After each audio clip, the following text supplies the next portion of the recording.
Hey, welcome back, and we're here to talk about a very cool segment of the show on green aviation. And Franklin's wearing his very colossal green shirt in honor of that. Absolutely. So, NASA has some pretty lofty goals when it comes to green aviation. Lofty, nice. And so what they want to do is they want to reduce aircraft fuel consumption, emissions, and noise simultaneously, which is a much more difficult challenge if you just try to tackle each individual one first. If you look at it, fuel efficiency, emissions, and noise. Tough challenge. Yeah, and in fact, Franklin, I don't know about you, but I don't really think about noise in terms of being a green issue at all.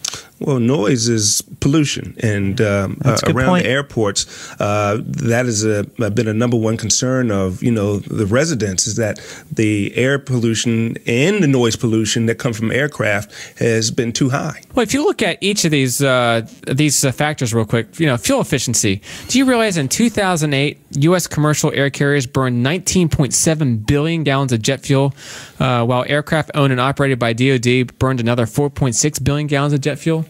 Wow, that's amazing. At $3 per gallon, that's a cost of $73 billion in fuel. Man, who's paying $3 a gallon?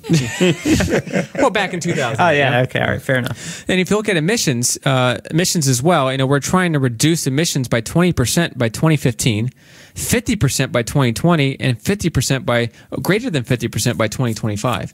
And noise, it says the aircraft noise continues to be regarded as the most significant hindrance to increasing the capacity of the national airspace system. And also, as a fashion statement, it's really tricky on those guys out on the tarmac to have to wear those big earphones. I mean, hard to look cool out there directing traffic when you got those things going on, but they're necessary. Don't get me wrong. That's safety, and that's important.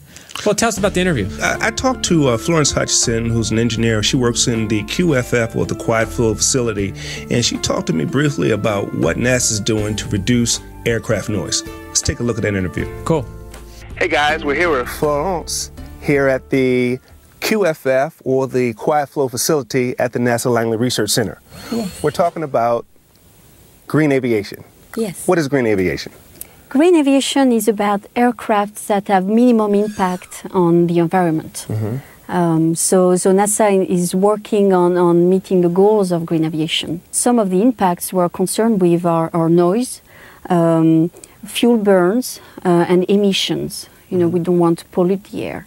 Presently, NASA is working with the FAA to develop the next generation of air traffic control to improve airport capacity and to minimize delays in the air and on the ground. These are one of the close partnership and projects that they're working on together. But one I'm personally involved with is a hybrid wing body project that will be drastically quieter than current aircraft. This configuration is similar to that of the blended wing body of years past? Yes, it is very similar, with the main exceptions that in the blended wing bodies that we have seen out there is the engines, just three-bodied engines that are overhanging in the back of the aircraft. Mm-hmm. Whereas for this hybrid wing body concept, we're looking at two engines that are located much further forward, so we can get some shielding of the noise sources in the back of the engine, which is a challenge because those noise sources are really distributed in nature,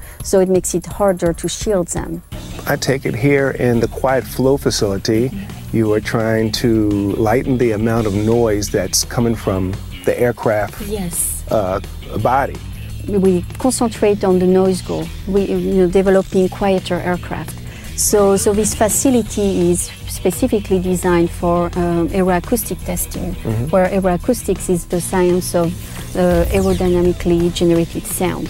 So we look at how it is generated, how it radiates, how it propagates, how it interacts with other obstacles, different techniques to measure it and also to predict it. Mm-hmm. So the facility is specifically designed for anechoic testing. You see all these wedges around us, and those are there to absorb the sound that is coming from the test section, mm-hmm. Because we do not want any sound wave to be reflected off the walls, because they will interfere with the noise that we are trying to measure, the noise that is directly radiating from our test model. Are the articles or the pieces of the aircraft that you put in this test section, are they full scale or scaled down? They are scaled down, yeah. We usually look at just aircraft components, like a landing gear or a section of the wing with a flap or with a slat. And they're usually about 6% scale. So we're looking at scaled model. We put our model in this test section where you can see the exit plane of the nozzle. The air is coming from the nozzle, going up between those two side plates and exit through this collector in the ceiling. As the air is flowing around that aircraft component, it is generating noise. So we use microphones to measure that noise, and more specifically, we use an array of microphones that you can see here located on this boom. So it's a cluster of 41 microphones for this one specifically. And this array of microphone is used to really pinpoint at different locations around your test model so we can determine exactly where the noise is coming from and also quantify its strength for each different location on the test model. What are your goals as far as reducing the noise? Yes. So for Griva Aviation right now, our goals are to confine the objectionable noise to within the airport boundaries. This means reducing the noise from every aircraft in the fleet, from the small commuter planes with propellers to the large commercial airliners. NASA and its partners hope to reduce future aircraft noise profiles by about 83% as compared to current levels. Also, we hope to reduce future aircraft emissions by 75% and fuel consumptions by about 50% as compared to current levels. A greener future for aviation holds the promise of new life for airports, because people will be able to enjoy the convenience and commercial benefits of living near an airport without enduring the racket and fumes that are so aggravating today. Well, that's good. That's good to hear. Well, Florence, Oui. Thank you so very much for talking to us today. You're very welcome. And here at the Quad Flow facility at the NASA Langley Research Center. Thank you. It's nice. Can I get some of these for my house? Sure, you can take a few. We actually have some extra ones. Good interview with Dr. Hutchison. She gave me a list of places to visit in France when I go back.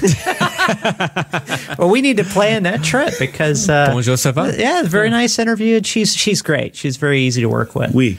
But the cool thing, going back to green aviation, going back to his shirt color, you know, some of the solutions that NASA is working on, that Florence is working on, or Karen's working on, you know, we want to improve aircraft design by looking at lightweight structures, composite materials, changes in engine design, making them more efficient. You know, looking at the whole air transportation system. You know, we talked about that next generation transportation system by 2025. So there's a lot of different factors that go into green aviation, and it's a huge field. Yeah, in fact, I was surprised in the interview that how much attention was given to things like landing gear.